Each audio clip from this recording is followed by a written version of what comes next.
On Overdrive today, we ride the new Yamaha R3 and MT03 and pit the entry-level luxury SUVs from Audi and BMW against the other. Hello and welcome to Overdrive. I am Soini Dutt. Yamaha India have a treat for us just before Christmas. They're bringing in the all-new Yamaha YZF R3 after a hiatus of 4 years, and it also comes in with its naked street sibling, the MT03. Now, Chris jet off to Thailand to track these two motorcycles. Here's his story.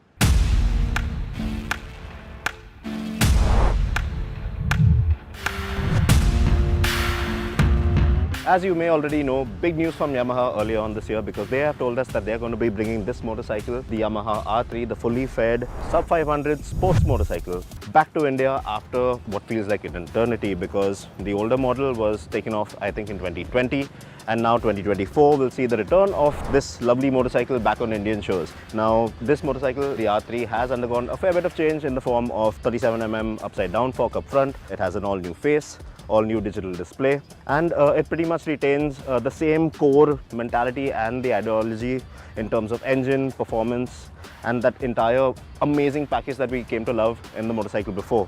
But it gets better because Yamaha are also bringing another variation of this motorcycle to India, and that is this, the MT03. Now, of course, as you may already know, both these motorcycles share pretty much the same underpinnings in terms of suspension, chassis, engine power and everything, gearbox as well. But then again, this marks the first time that Yamaha are going to be introducing a parallel twin naked motorcycle in the country. So big news there, and we are out here in Thailand to find out what both these motorcycles have to offer. Now, both the R3 and the MT03 are styled as you would expect on the aggressive side of things, just like the bigger displacement capacity counterparts sold around the world. Each of the designs are quite familiar to us because, well, we've already laid our eyes on the latest YZF R15 and the MT15 models out here in India. Now, these two are obviously bigger in dimensions, but there's not a lot to visually set the high displacement models apart. Maybe some new color schemes would have helped identify them better. The R3 gets a split LED headlamp unit up front, while the MT03 gets a single projector lamp. Now, both motorcycles share the same DOHC liquid-cooled engine, the diamond frame chassis and suspension, and have pretty much identical spec sheets, apart from the overall width due to difference in handlebars, and the weight, of course, due to a fairing up front and the lack of it. In terms of hardware, both these motorcycles are suspended on a bigger, non-adjustable 37mm upside down fork up front and a preload adjustable monoshock at the rear. Now, both these 300cc Yamaha models get the same rather simplistic LCD screen, so there's no lively TFT screen and no Bluetooth connectivity option as well, so that's a bit of a downer. And the odd bit is that both miss out on traction control, a feature that is available on both the smaller displacement R15 and MT15 models out here currently. These two do get dual channel ABS though. There's a slipper clutch on both bikes as well, which helps keep the lever light on the go and very stable while downshifting aggressively. But I would have fancied having a quick shifter on there as well, given the dynamic character of both these motorcycles. The best part about this motorcycle has to be that engine that is encompassed in its diamond frame. Now, this is the same 321cc parallel twin liquid cooled engine that we have witnessed before, but of course now it is BS6 compliant. Still packs a good wallop, 42 PS of max power and around 29.5 Nm of max torque. All the power up in the power band, low down not so much so, but once you actually get there and you give it the beans, man, this thing really goes. You could easily be cruising at 80 kmph with the engine in limbo in 6th gear. And if you fancy jumping ahead of traffic in a hurry at this point, well, you'll definitely have to downshift. Otherwise, you'll have to be a little more calculative of your overtaking maneuvers. Even at around 100 kmph, which comes up at about 6,200 RPM, it feels like the engine is just getting started and waiting for you to give it the nod. 120 at 7,000 RPM, 130 kmph at 8,000 RPM, and there's way more to go beyond that point because this bike just loves to grind all the way to its red line around 11,000 RPM, and it doesn't feel out of place at all once you get there. It's just relentless thrills high up the power band. The brakes bleed speed brilliantly, and along with the chassis, which takes speed in its stride, well, it gives you great feedback at all times. Just that the R3 felt a lot better while riding aggressively, because you're a lot more dynamically compact and tucked into the motorcycle than you are on the MT03. It's not that the MT03 won't be able to keep up with the R3, it's just that you'll have to dial in a little more effort to do so. It's a highly tractable engine as well, this, allowing you to pull away from about 40 kmph in 6 without having to use the clutch lever and without the engine knocking, which is brilliant. Now the MT03, well, it does weigh 2 kgs lighter than the R3, but then again, out on the road you really don't feel it. But it still has that lovely agility and that power, that lovely engine. Well, it still comes together as a really nice package out on the road because it is, as you would expect, a very lively and agile machine. When it comes to the R3 in terms of riding posture, well, yep, see, swinging your leg over the motorcycle, not a real task. And of course, this being a performance motorcycle, it will have some weight, your upper body weight on your palms, but it's not too aggressive. It won't have you in that overly committed pose, let's say. And of course, your feet are nicely tucked here. It won't feel out of place on track or on long tours down the highway. The difference between this motorcycle and the MT03, of course, is the tank. Now, you don't have those huge tank shrouds, so you do get a better grip of the tank. You do sit a lot closer to the tank. Your legs are a lot closer, a lot more inward.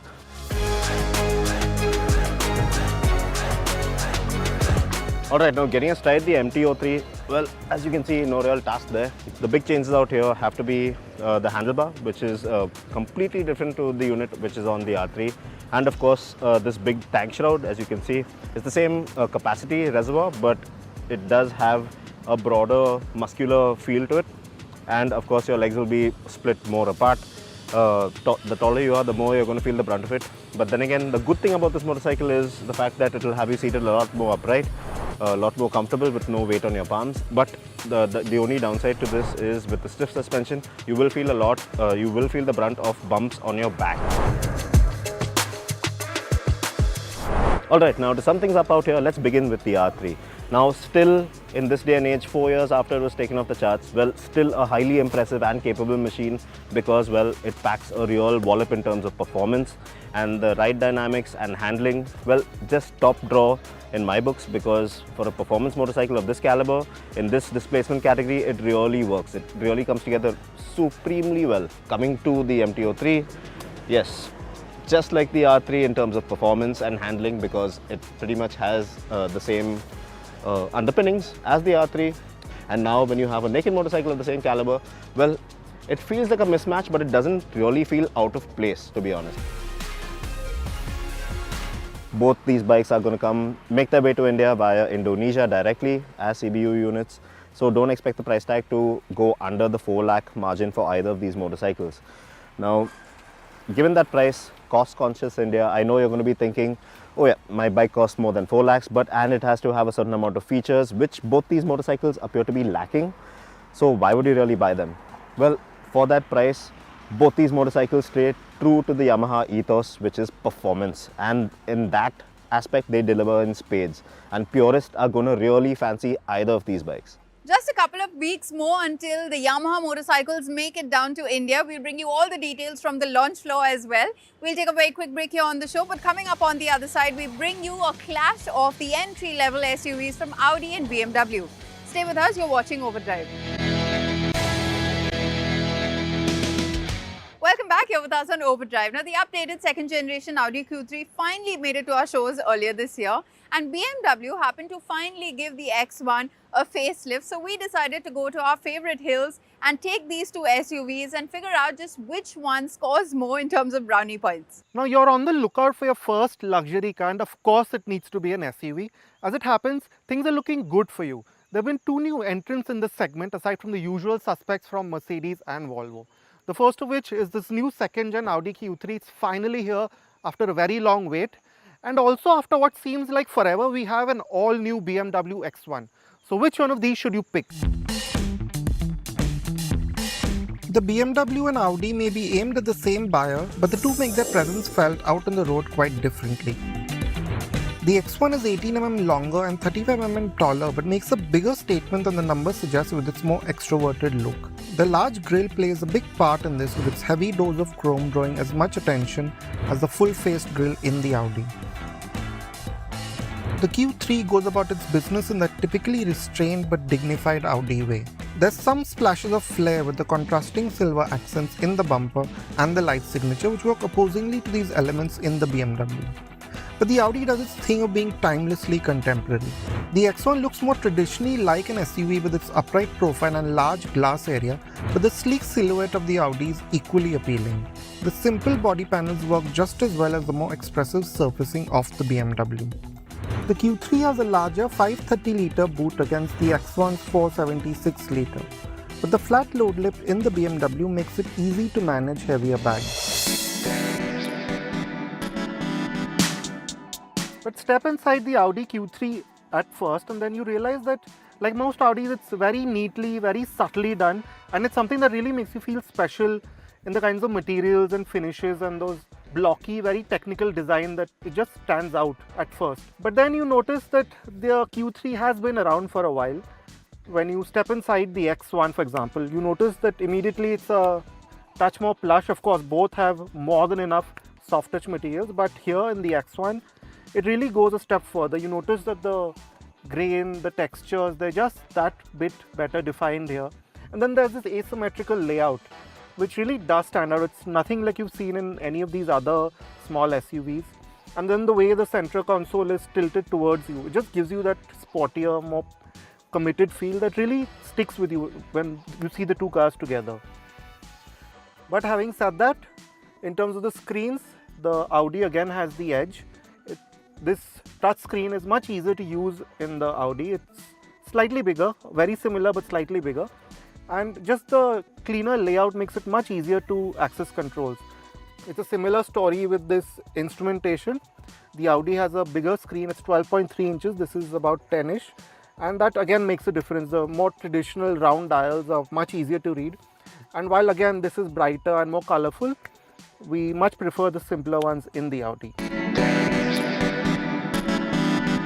Neither of the SUVs here will give you ventilated seats, although the X1 does come with a basic but functional massaging feature. Both get large panoramic sunroofs and ambient lighting, which is a touch more vibrant in the X1. Both also get LED lighting and wireless charging, but the X1 also offers wireless Android Auto and Apple CarPlay. Another significant feature advantage in the BMW is the Harman Kardon sound system. In terms of safety, both get 6 airbags and TPMS, but the BMW goes a step further with lane departure and front collision warning, as well as a reversing assistant. Now between the two cars, in terms of outright knee room and legroom, there's really not much difference, but the X1 has a slight advantage. And yeah, also in terms of under-thigh support, the Q3 probably does it better with these extensions to the bench. And it also, the seat back also reclines to a nicer angle, so if you prefer that, then the Q3 might be the better choice for you. Now both cars will also scoop out the seat backs for more space, and they also slide. Now this isn't very useful in terms of freeing up more leg room. What it does is increase boot space, so both of them give you that option. But again, you notice that in terms of headroom, even though Audi has quite thoughtfully scooped out the headlining here, the BMW's more traditional shape, if you will, does free up more space in that sense. And also the windows are slightly larger, the sunroof is slightly larger, so you get that greater sense of space, even though the tan upholstery really does lend this Q3 a plush feeling. Again, the X1 has a slighter edge in that sense, and also this is a bit of a miss. I don't know why Audi would do it, but there are no charging ports here, which is quite shocking. Now both cars can be had with an all-wheel drive system, but again, if you are the third passenger in the X1, you're better off because the hump isn't as intrusive in that car. And also because these seat backs, they do provide you with more support like I just mentioned, but there is a trade-off. So if you are in the middle seat, you realize that you aren't very comfortable. You have these seat backs sort of getting in your way, and especially the way the seat is contoured, you're kind of sitting above everyone else, and really it's not a great space to be in.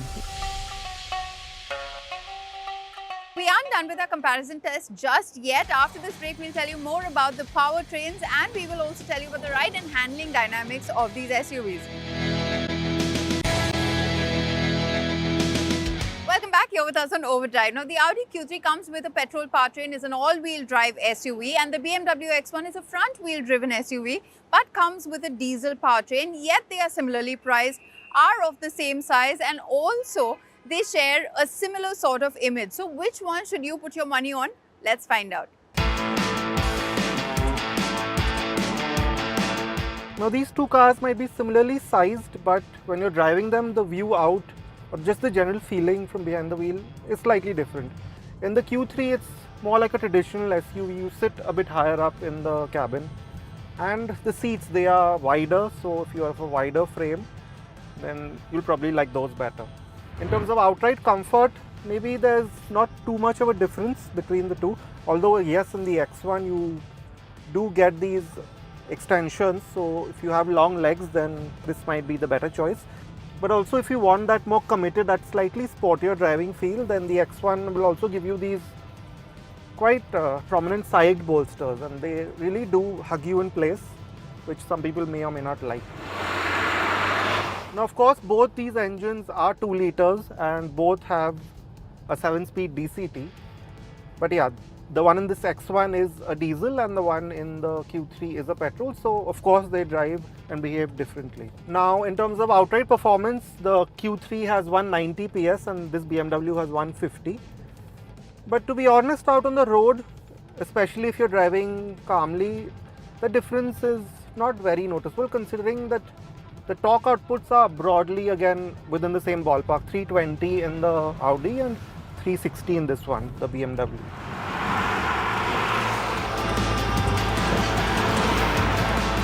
7-speed in the X1 seems better mated to the engine than the one in the Q3, or maybe Audi has chosen to tune the DCT in the Q3 keeping fuel efficiency in mind, which to be honest is no bad thing. So yeah, when you put your foot down, you do notice that the X1 will put you in the power band a bit quicker. It will give you that downshift a bit quicker, where in the Q3, at least in the normal D gearbox mode, it's a touch more hesitant. But once you're up and going, that's when you really notice the difference in outputs between the two, and the Q3 really does make for slightly more seamless progress, even though that's the petrol and even though it has slightly less torque. But say for example you are at higher speeds and you want to make an overtake, it's the Q3 that feels a touch more eager to give you that overtake, when the X1 you need to just plan a touch more than what you otherwise would. Now the Audi Q3 is about as efficient as you might expect a turbo petrol of this size to be, the eco mode doing its bit to dull down throttle responses. The BMW happens to be especially efficient for a diesel. This is amplified by the greater measures it takes in its eco mode.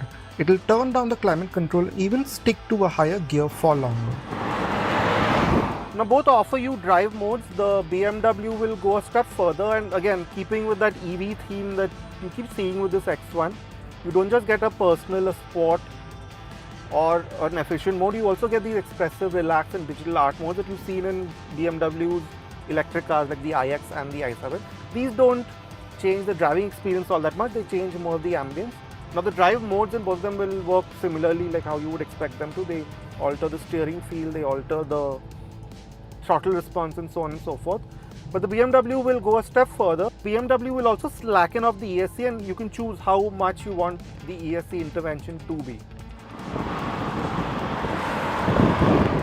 Now another unique feature in the X1 is, and what we haven't seen in too many cars to be honest, especially in this segment, is a boost function. Now again, it's take away from that more electric focused general demeanor of the car and the general interfaces. So if you pull and hold the left paddle for a few seconds, it just puts you in the perfect gear to extract most of the torque. And yeah, it is a bit of a gimmick. Maybe it will help you with an overtake. There you do feel a greater rush of torque. Both the Q3 and X1 feel typically German in how comfortable they are on the move. Both run on similar 18-inch wheels, and you do notice broken roads and potholes in both at slower speeds. But the Q3's slightly softer setup seems a touch better at handling our roads. It handles speed breakers and some of the smoother, smaller bumps better. As you start going faster, the advantage shifts to the BMW. Both are steady at highway speeds, but the BMW feels a touch better tied down in a straight line, and it also seems to handle small imperfections like ruts and undulations on our highways better. The BMW X1 is priced at Rs 65.59 lakh, while the Audi Q3 costs Rs 62.52 lakh. This does seem to cover for the diesel efficiency that the BMW tout, and makes the Audi a good deal with a great performance and quattro system. But the BMW is the better overall package. You get a more contemporary cabin with the added features that make you feel all that more special. It may not have the overall control of the Q3, but it also seems to be just that bit more engaging to drive without too much of a hit on comfort. With that, it's a wrap on this week's edition of Overdrive. But remember, you can stay in touch with the team through our various social media platforms, and you can write to us on YouTube as well. We'll see you next week. Until then, goodbye, ride and drive safe.